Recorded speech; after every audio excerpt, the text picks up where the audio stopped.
In this video, I'm going to show you how to use guide sheets in Procreate. I'll start by showing you a couple ways you can import the guide sheets into your piece, and then I will give you a couple tips and tricks for using them. So this layer that I have here with these lines is what I'm referring to when I say guide sheets, and using these is really great when you're practicing lettering in Procreate. So you can see that I used the baseline to keep my letters straight, and then used the slanted lines to help me write at a consistent angle. So right now I have my guidelines on a separate layer. I can get rid of them, and now you can see what it looks like without guidelines. My lines are nice and straight, and of course I can turn that back on if I need to use it again. So to get guidelines, you can either use some that you already have saved on your iPad. I'm going to go to this Google Drive folder, and the link to this folder will be in the description of this video. Now in this folder you will find both PDFs and PNG files. The PDFs are great for printing and using with brush pens, and the PNG files are really good for using with Procreate. So I'm going to choose this one. You can see this is a PDF just based on the name, and this is a PNG. We have a couple different sizes for you. So the reason that we use a PNG file type is because the background is transparent. So right now this looks kind of weird because it looks like the background is gray. If you compare it to a PDF, the background is white. But all this means is that the background is transparent. So I'm going to choose this one. And to download it from Google Drive, you click these three dots in the top right corner, and you can either do send a copy or open in. If you do send a copy, you can choose to save the image. But I'm going to do open in, and then I'm going to do save to files. And then I'm going to choose my Procreate folder and click add. I already have this folder, or this file saved in this folder, which is why this message is going to appear. So I'm just going to say replace. Okay, so now I'm going to get out of Google Drive and go back to Procreate. And I'll show you how you can access these guidelines. So there's a couple ways. If I go back to my gallery, I can click the plus sign up here to start a new piece like we talked about in the last video, or I can click import. And if I do import, then I can go to my files, and since I saved this in my Procreate folder, I'll click on that and then open the file that I wanted to open. So I'm clicking on this Procreate large guidelines. Okay, now this creates a new project for me, and it opens up this file as its own layer. So if I turn this layer off, it's layer 1. Again, to access layers, you tap on this square button, and to turn a layer visibility on or off, you do this checkbox. If I take away the background color, we kind of get this weird looking view again, and that's because the layer 1 is transparent. So if I change this background color to something else, like a blue color, and then turn the visibility back on, you can see that the guidelines are showing up over the background. So that's the benefit of having transparent guidelines, is because then you can use the guidelines on top of other layers without worrying about the background blocking it. So to show you an example of what that would look like, I have a different, I have the PDF, or actually it's a screenshot of a PDF. So I just took a screenshot and just inserted that by going to settings, image, insert photo, and then choosing that photo from my camera roll. Now this layer was inserted as its own layer, and I can still move this layer around, make it bigger, smaller, but you'll notice that the background isn't transparent. So the guidelines and the background are covering everything behind it. So you still could use a file that's like this. You would just always have to keep it in the back of in the bottom of your layers. But even now you can see the transparent background guidelines are showing up over this. So I'm going to delete that layer by sliding and clicking delete. And I'm going to change my background color back to white. I just double tapped on the color wheel to get white. And I'm just going to keep my background color on while I'm using this, just so that the guidelines are easier to see. So I showed you how to access the guidelines by importing. You can also click this plus sign and choose whatever size you want. So let's say you wanted a square. This creates a square. And now I'm going to do what I just did and do image and then insert file. It'll take me back to here, and I'm going to click. Now I'm just going to do the small guidelines to show you the difference. And it will insert the photo or the file as another layer on top of my square. So again, I just changed this to magnetic, but you can increase the size of these.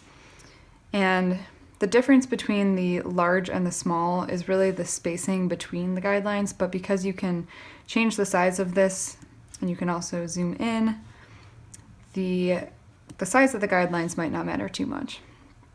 Okay, so now this is its own layer in this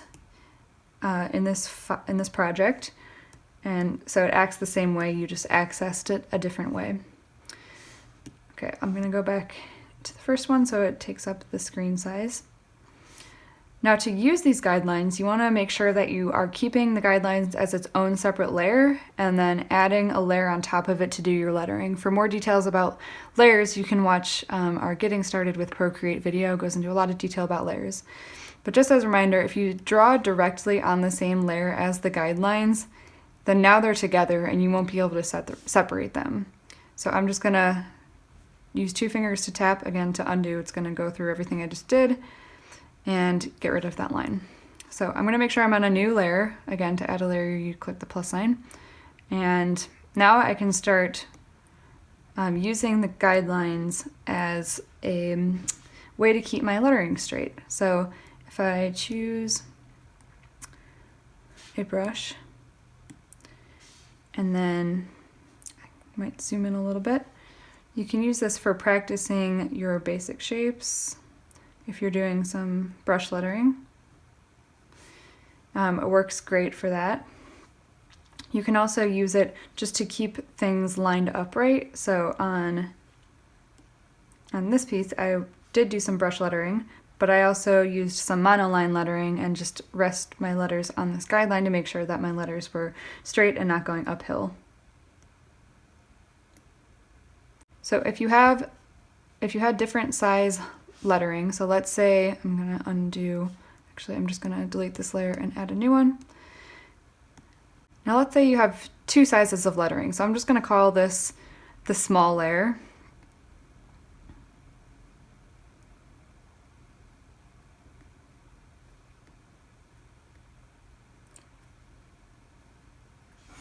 And then let's say you also wanted some letters that were bigger. You could, okay, I'm just zooming in and rotating this, but you could, let's say you wanted it to be twice as big, you could just use the same guidelines and make your proportions twice as large, like that. Or you could duplicate your guidelines. So I'm just going to swipe to the left and click duplicate. And then with this layer, so I'm going to name this one small. And then I'm going to click on this one, rename, and call it big. And then I'm going to tap on this arrow up here. Actually, I'm going to zoom out first. So I have my big layer selected. I'm going to tap on that arrow. It's going to select everything in the layer, and then I'm just going to zoom to make it bigger. So I'm going to hide my small lines for now so I can see better what I'm doing. Tap the arrow again and just play around until it's the size that you want it to be. So you'll notice that I just increased this layer to go off of my canvas, so now it's going in this background. And if I want it this big, that's fine, I can leave it like that, so then I can have some, actually make sure I'm on a new layer so I'm not drawing on top of the guidelines. So I'm just going to call this one big.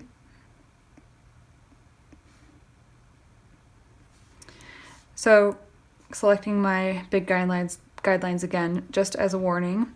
Now if you try to change the size of this, it cropped off everything that was outside of the canvas area, so just be aware of that. Okay, so now if you're doing a piece that has 2 different sizes of letters, you can turn these on and off as you need. So if you're working on just the small part, you can turn off the big ones and work on all your small lettering, and then once you have that done, you can turn your big ones back on. Okay, I'm going to show you one more trick that you can do to get some guidelines. So I'm going to add a new layer. Now this is just going to be a grid guideline. So I'm going to go in my brushes and choose textures and then grid. And then I'm going to change my size. So again, this slider is size until I see a grid size that I like. And then I'm just going to draw over the area where I want to grid.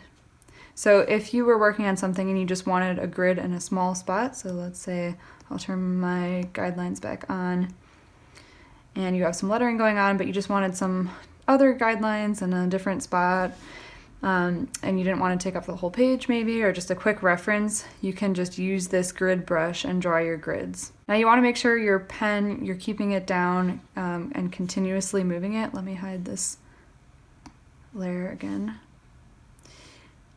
because that will keep a constant grid. If you pick up your pen and then go over an area that you already drew a grid on, it's not going to line up perfectly. So you just want to make sure that whatever area you're drawing your grid, you just keep your pen down consistently.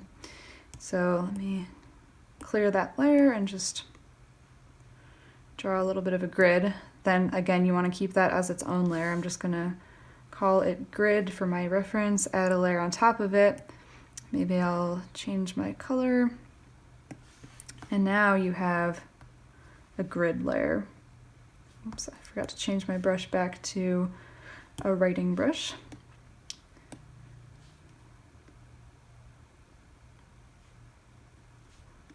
So the grid is really helpful if you're trying to line up things vertically as well. If you want something to be centered, you could use these vertical lines, because on your other guide sheets, the slanted lines are not lining, would not help you to line things up vertically, because those are to help you with the slant of the letters. Okay, so I hope that these tips were helpful. If you try this out, let us know, and if you have any other questions that we can help to answer in Procreate that are related specifically to lettering, let us know and we will create a tutorial. Thanks for watching.